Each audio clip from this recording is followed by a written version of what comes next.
এই দুনিয়ার পুরো জীবনটা এটা হচ্ছে লালসাময় একটা জীবন, লোভ, মরিচিকা, মায়াজাল। এই মায়াজালে আমরা আটকে আছি, ফলে মৃত্যুর কথা আমরা ভুলে গিয়েছি।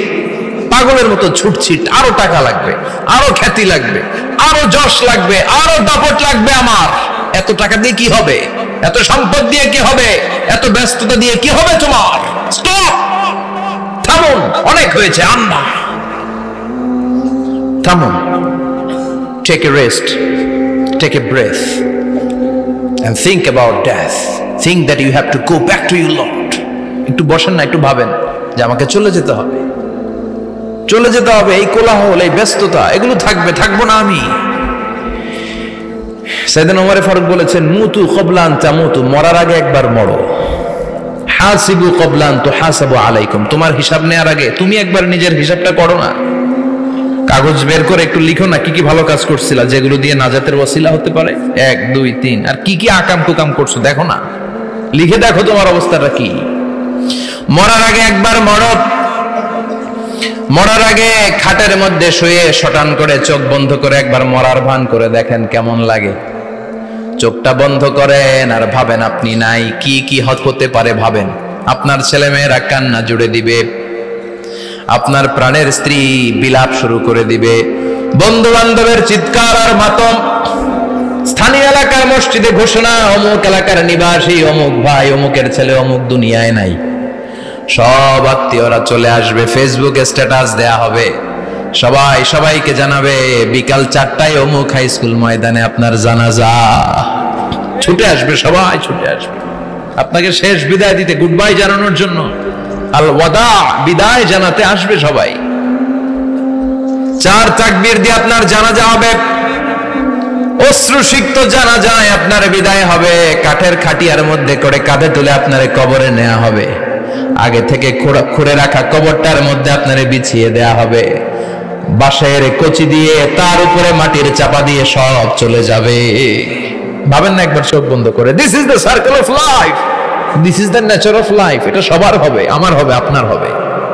এত মায়া, এত ভালোবাসা কই যাবে?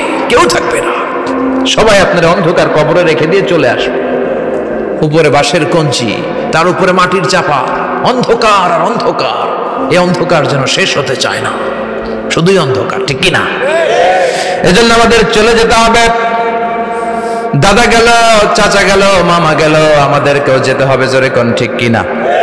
একদিন মাটির ভেতরে হবে ঘরে মন আমার, কেন বন্ধ দালান ঘর, প্রাণ পাখি উড়ে যাবে পিঞ্জর ছেড়ে।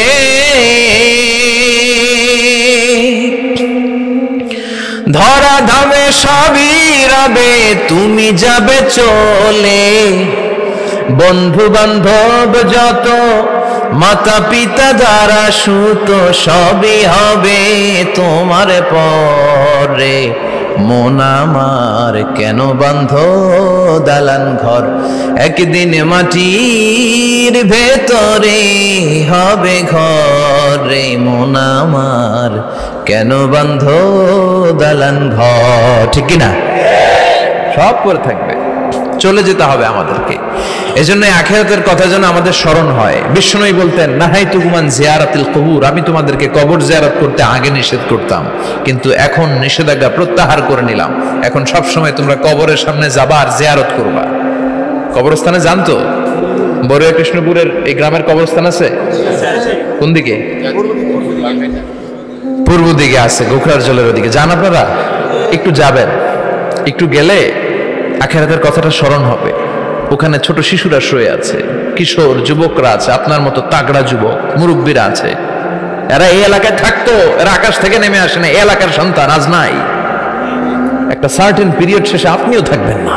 This is the nature of life, this is the circle of life. ছোট্ট শিশু হয়ে এসেছিলেন, শৈশব, কৈশোর, যৌবন, প্রৌঢ়ত্ব। আগে ছিলেন সিঙ্গেল, বিয়ে করে হয়ে গেলেন ডবল। এরপরে আল্লাহ আপনাকে একটা মেয়ে দিল, এরপরে মেয়েকে বিয়ে দিয়ে শ্বশুর হলেন, এরপরে ওই মেয়ের ঘরে সন্তান হতে নানা হলেন। আর কতদিন? অনেক দিন হলো তো, অনেক লম্বা সময় পেয়েছেন আপনি। থিঙ্ক অ্যাবাউট ডেথ, এবার যাওয়ার কথা ভাবেন, আখিরাতের সামানের কথা ভাবেন, ফিরে যেতে হবে। কি শক্তিশালী যুবক, বার্ধক্য চলে আসলে লাঠি ছাড়া চলতে পারে না। কুচকুচে কালো দাড়ি সাদা হয়ে যায়, দাড়ির শুভ্রতা, বয়সের ভার, রং ধরা যৌবন জং ধরে শেষ, ঠিক কিনা? This is the circle of life. যুবক ভাইরা, এটাই জীবন, চলে যেতে হবে, কেউ থাকতে পারবে না, ঠিক কিনা? এটা রিমাইন্ডার আল্লাহ এই সূরার ভেতরে দিয়েছেন যে তোমাদেরকে ফিরে যেতে হবে, এই লোভ লালসা ছেড়ে দাও। রব্বুল আলামিন বলেন, আলহাকুমুত তাকাসুর হাত্তা যুরতুমুল মাকাবির। ও গোলাম, দুনিয়ার সম্পদ, লোভ লালসা তোদেরকে পাগল বানিয়ে দিয়েছে। এই লোভ পাগলামি কোনোদিন তোদের থামবে না যতদিন না তোরা কবরে ঢুকবি, ঠিক কিনা? কার কথা? আল্লাহ বললেন, দুনিয়ার সম্পদ আর লোভ আর মোহে তোমরা গাফেল হয়ে গিয়েছো। আখিরাতের কথা বেমালুম তোমরা ভুলে গিয়েছো, কিন্তু আখিরাতে তোমাদের যেতেই হবে, কবরের বাড়িতে তোমাদের ঢুকতেই হবে, ঠিক কিনা? যেতেই হবে, আমরা ভুলে যাই। আলহাকুমুত তাকাসুর, অতিরিক্ত পাওয়ার লোভ, বেশি বেশি খাওয়ার লোভ, বেশি বেশি জমানোর লোভ মানুষকে গাফেল বানিয়ে দিয়েছে। এটা মানুষের স্বভাব, আরো চাই আরো চাই, এই স্বভাবটা আছে না নাই? দেখবেন ছোট বাচ্চারা মসজিদের দোয়া অনুষ্ঠান শেষে জিলাপি দেয় না? বড়ুয়া কৃষ্ণপুর কি দেয়? আগে বাতাসা দিত না, এখন কি দেয়? জিলাপি দেয়, মিষ্টি দেয়। তো মসজিদের 2-3 গেট থেকে যদি দেয়, ছোট বাচ্চারা দেখবেন এদিক দিয়ে কয়েকটা নিয়ে আবার ওই গেটে লাইন ধরে। ওর হাত হলো ছোট হাত, ওর হাত ভর্তি জিলাপি, আর নেওয়ার জায়গা নেই, এরপর আরেক জায়গায় লাইন ধরছে, আরো লাগবে আরো লাগবে, এই আরো আরো আরো চাই, এই স্বভাবটাই মানুষকে কুড়ে কুড়ে শেষ করে দিয়েছে। এত লাগবে কেন তোমার? চাহিদার কোনো শেষ নাই, unlimited demand of human being. যার আছে বেশি তার চাই বেশি, যার সাইকেল আছে তার হুন্ডা চাই, হুন্ডা আছে তো প্রাইভেট কার চাই, প্রাইভেট কার আছে তো প্লেন চাই, প্লেন আছে তো হেলিকপ্টার চাই, হেলিকপ্টার আছে তো ওইটা চাই, ওইটা আছে তো সেটা চাই, ঠিক কিনা?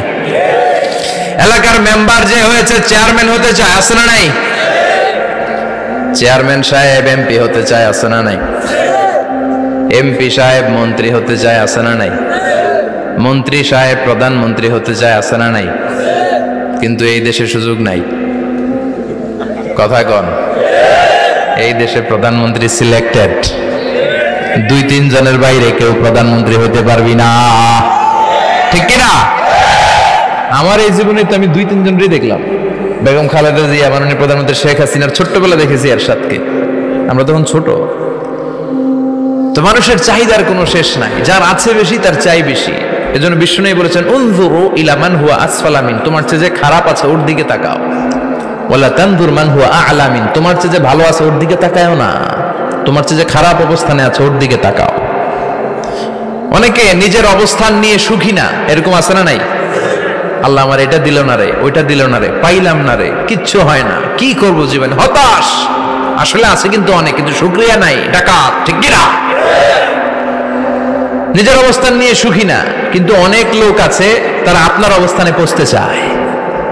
তাদের দিকে তাকিয়ে দেখেন, আপনি যে অবস্থানে আছেন এই অবস্থানে পৌঁছাটা অনেকের কাছে স্বপ্ন। তারা প্রতিনিয়ত সংগ্রাম আর স্ট্রাগল করে যাচ্ছে আপনার অবস্থানে পৌঁছতে, আর আপনি এটা নিয়ে সন্তুষ্ট না। শেখ সাদির নাম শুনেছেন? বালাগাল উলা কাশাফাত দুজা, এই কবিতাটার রচয়িতা, ইরানের বিখ্যাত এক কবি।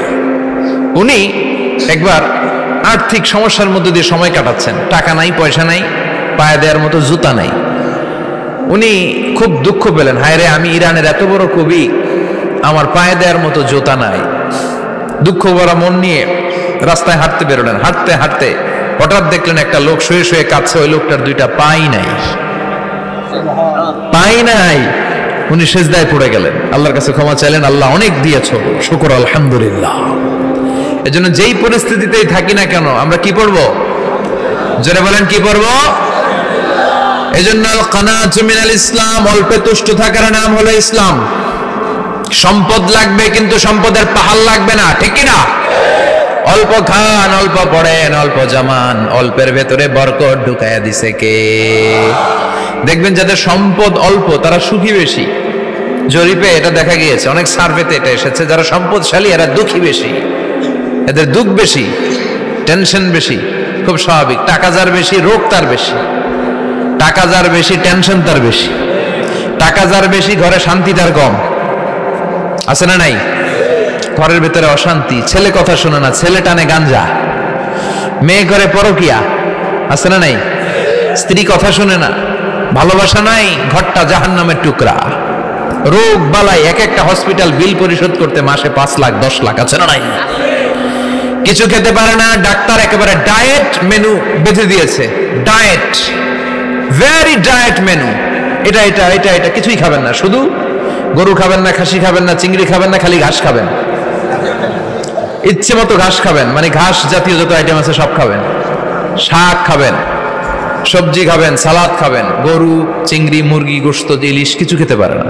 তাহলে রোগ বেশি, খাওয়ার মজা নাই, ঘরে সাংসারিক শান্তি নাই, খালি ব্যারাম আর ব্যারাম।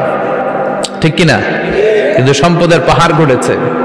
আর অল্প যারা খায়, অল্প পড়ে, রিক্সাওয়ালা, কুলিওয়ালা, অল্প বেতনের চাকরি, কিন্তু হক হালালি মেনে চলে, দেখবেন শান্তি আছে অনেক। হ্যাঁ, বাসা ভাড়া দেয়, ফ্যামিলি চালায়, বাচ্চাদের স্কুল বিল, এরপরও মাস শেষে 1-2 হাজার টাকা হাতে থেকে যায়। আর ওর প্রতি মাসে 10 কোটি টাকা ইনকাম, তারপরও ব্যাংকের ঋণ আছে না নাই? সুখ কারে বলে? কিভাবে আপনি সুখকে ডিফাইন করবেন? সুখ তো টাকায় কিনা যায় না, শান্তি টাকা দিয়ে হয় না, শান্তি দেওয়ার মালিক কে? শান্তি আছে অল্প খেয়ে শুকর করার মধ্যে, শান্তি আছে আলহামদুলিল্লাহর মধ্যে। চিল্লায় বলেন ঠিক কিনা? এজন্য অল্প খাবো, অল্প পড়বো, অল্প জামাবো, অল্পের ভেতরে বরকত দিয়েছে কে? দেখেন ধনী ভাইরা খেতে পারে না, কিন্তু রিক্সাওয়ালার কি সমস্যা হয়? রিক্সাওয়ালারা সব খেতে পারে, কুলিওয়ালা, দিন মজুর, এরা একেবারে স্লিম সুঠাম দেহি, মেদহীন পেট, পেটে কোনো মেদ নাই, ভুড়ি নাই। আর কোটিপতিদের মেদ আছে না নাই? এত বড় বড় পেট। ঠিক কিনা? আমাদেরও পেট আছে, তবে হালাল পেট, এটা হারাম টাকা দিয়ে এই ভুড়ি বানাই নাই আমরা। ছেলে বলেন ঠিক কিনা? রিক্সাওয়ালা, কুলিওয়ালা নিজেও নামাজ পড়ে, বউও নামাজ পড়ে, বাচ্চাটাও নামাজ পড়ে, রিক্সা চালায় আর জিকির করে লা ইলাহা